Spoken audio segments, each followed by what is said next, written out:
تو یہ خوب سمجھ لیں کہ مسلمان مرد اور عورت میں سے اگر کوئی عیسائی ہو جائے یا کوئی ہندو ہو جائے تو پھر ان کا نکاح باقی نہیں رہتا. اور زبان سے یہ کہنا ضروری نہیں کہ میں ہندو، اسلام کے کسی بیسک اور بنیادی عقیدے کا بھی اگر انکار کر دے گا تو بھی نکاح ٹوٹ جائے گا.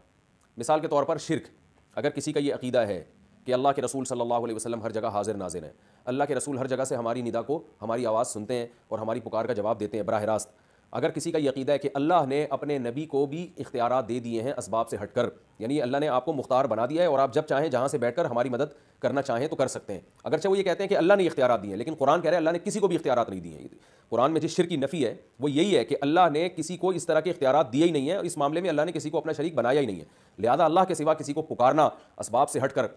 کہ میری بیٹھے بیٹھے کوئی بھی یہاں میری حاجت روائی کر سکتا ہے، چاہے وہ پیغمبر ہو چاہے فرشتے ہوں، کسی کو بھی اگر کوئی پکارتا ہے تو وہ اسلام سے خارج ہے، چاہے وہ کیسے عشق رسول کے دعوے کر رہا ہو،